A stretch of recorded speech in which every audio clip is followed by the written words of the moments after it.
कभी ये सोचा है कि जो पैसा गलत तरीके से कमाया जाता है वो आखिर जाता कहाँ है? आज हम एक बहुत पुरानी कहानी के जरिए इसी सवाल की गहराई में उतरेंगे। तो चलिए शुरू करते हैं।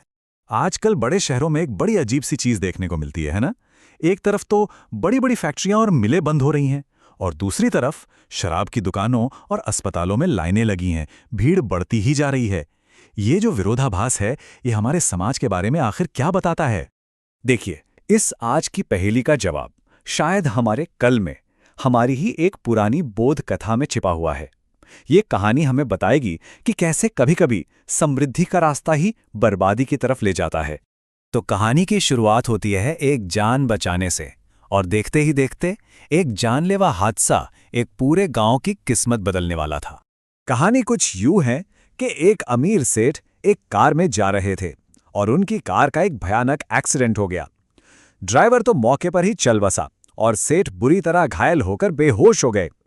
लेकिन तभी पास के गांव वाले किसी फरिश्ते की तरह आए, उन्होंने आग बुझाई और लगभग 20 दिनों तक बिना किसी स्वार्थ के सेठ की सेवा की और उन्हें एक नई जिंदगी दी। सेठ को लगा कि भाई इन गांव वालों ने तो मुझे नया जीवन दिया है।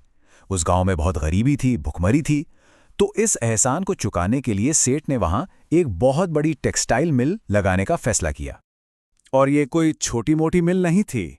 इस मिल से पूरे 4000 लोगों को रोजगार मिला। देखते ही देखते जो गांव गरीबी में जी रहा था वो अब खुशहाली की ओर बढ़ने लगा। मतलब पूरे इलाके में उम्मीद की एक नई लहर दौड़ गई थी।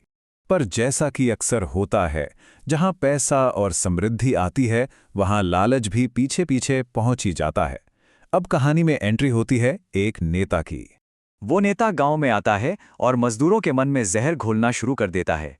वो कहता है, देखो, तुम्हारा सेठ तो मर्सिडीज में घूमता है और तुम्हें बस कुछ 100 रुपए देकर तुम्हारी मेहनत की कमाई खा रहा है। वो तुम्हारा शोषण कर रहा है।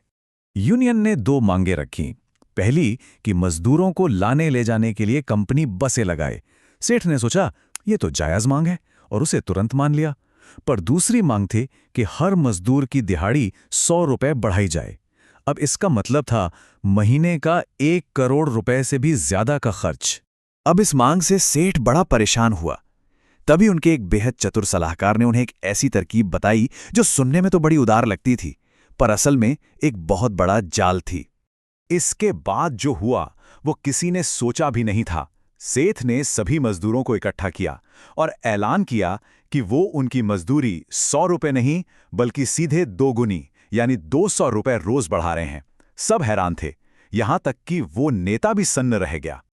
पर यह सेठ की उदारता नहीं थी, ये एक सोची समझी चाल थी। प्लान ये था कि जब मजदूरों के पास ज्यादा पैसा आएगा तो वो उसे शराब और तंबाकू पर उड़ाएंगे, फिर वो बीमार पड़ेंगे और इलाज के लिए सेठ के ही खोले हुए अस्पताल में आएंगे।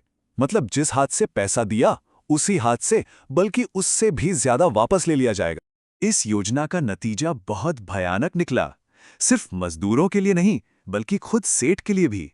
यहां से कहानी हमें पैसे और मन की शांति के बीच का फर्क समझाती है। हुआ भी बिल्कुल वैसा ही। मजदूर धीरे धीरे नशे के आदी हो गए, उनकी सेहत गिरने लगी, काम में मन नहीं लगता था और आखिरकार वो दिन भी आया जब मिल पर ताला लग गया।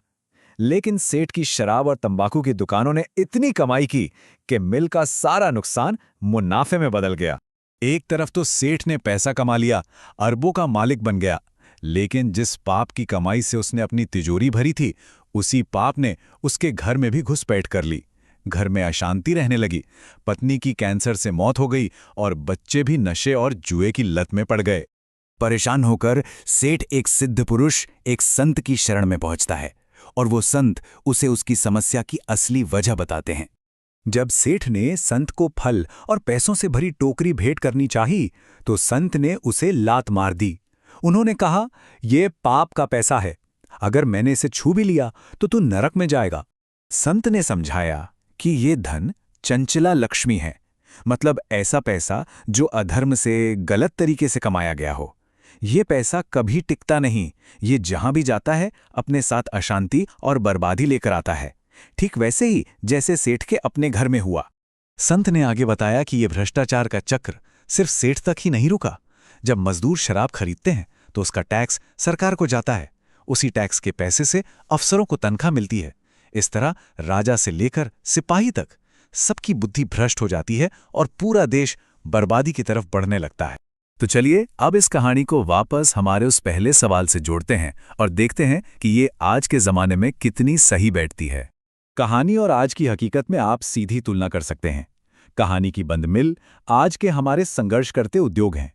वहाँ की फलती फूलती शराब की दुकानें आज की हमारी सिन इंडस्ट्रीज हैं। और वो बर्बाद हुए मजदूर आज हमारे समाज के गिरते हुए स्वास्थ्य का प्रतीक हैं। और यहीं पे इस कहानी का सबसे बड़ा सबक छिपा है। देखिए, पुराने जमाने में राजा एक इंसान होता था, लेकिन आज के लोकतंत्र में असली राजा कौन है? हम सब, यानी कि जनता। इसका मतलब ये हुआ कि इस पूरे चक्र को बदलने की ताकत और जिम्मेदारी दोनों ही अब नागरिकों के हाथ में है। तो आखिरी और सबसे बड़ा सवाल यही है कि आज के राजा यानी हम नागरिक इस अनैतिकता के चक्र को कैसे तोड़ सकते हैं? हम इस देश को फिर से वो सोने की चिड़िया कैसे बना सकते हैं? ये एक ऐसा सवाल है जिस पर हम सबको सोचना होगा।